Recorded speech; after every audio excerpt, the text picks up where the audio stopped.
Hey, what's up guys? Just a couple days ago, Sony made a huge announcement with their new camera in their A7 series.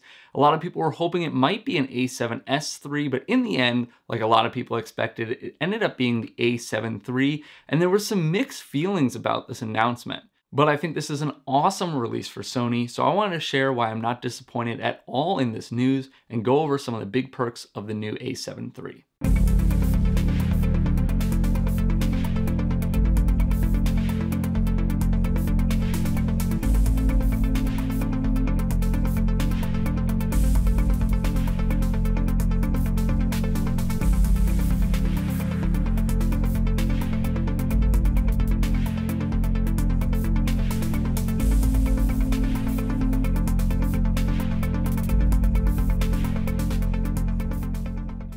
So real quick, if you aren't familiar with the A7 lineup from Sony, the way it works, there's 3 different models within this. There's the A7, the A7R, and the A7S. The A7 works kind of like the base model, with the A7R building off of that more for the photography side, and the A7S building more off of it for the video side.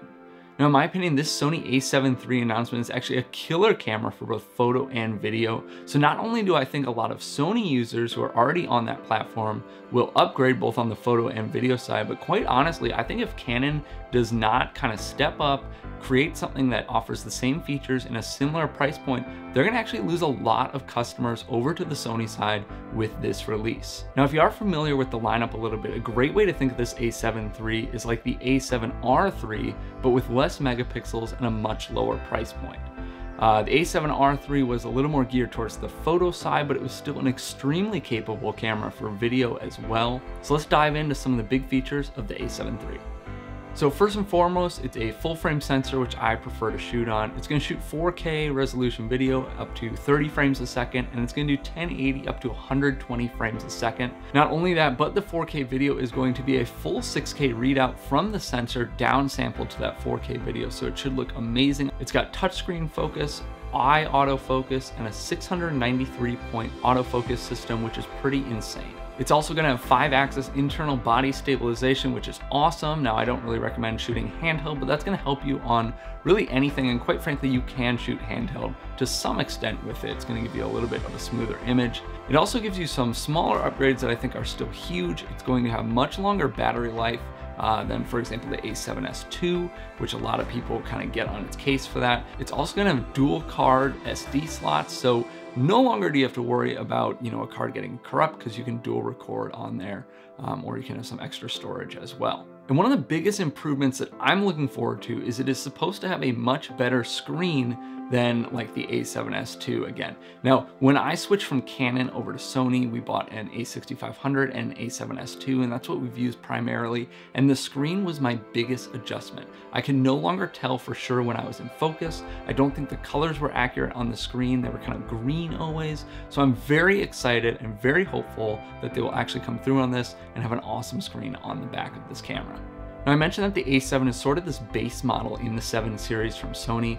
So if you are looking for a specific photo camera or a specific video camera only, and you don't want to combine the two, you might lean one or the other with the R or the S. With the R, you're going to get higher megapixels, with it shooting 42, I believe, and the A7 III now shooting 24. With the S2, you're going to get a low light beast, and the A7 III is not going to quite match that in terms of low light performance. However, I will say that I think what it does offer is very acceptable. It's still going to be very good in low light. I've heard it's just a bit less than the A7S II. Now, perhaps the best thing of all is that this camera is being released at a price point of only $2,000. I think this is crazy for the features that it packs. I think it's a great all-around camera for both photo and video. And at this price point, I definitely think a lot of Sony users are going to upgrade.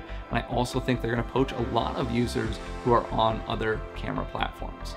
Now, of course, there is always another camera around the corner, and for Sony, that camera is going to be most likely the A7S III, which would complete the 3rd generation of their A7 series for each model. And I expect the A7S III to definitely offer some things that the A7 III or the A7R III do not. Most likely it is going to shoot 4K video at 60 frames per second, which is very exciting. I'm sure there will be some other improvements as well, and I'll bet they'll improve on the low light capability even further. but it's definitely gonna come at a higher price point. So while I'm certainly excited for the A7S III 4K 60 video if they implement that and any other upgrades, I'm definitely on board with the new A7 III announcement, as I think it can serve as a great B camera or even a main camera for both photo and video. I also think it'll be a great solution if you've got a crop sensor like an A6500 or A6300 that you're looking to upgrade from. Overall, I think this is gonna be a great camera for Sony, and I can't wait to get my hands on one.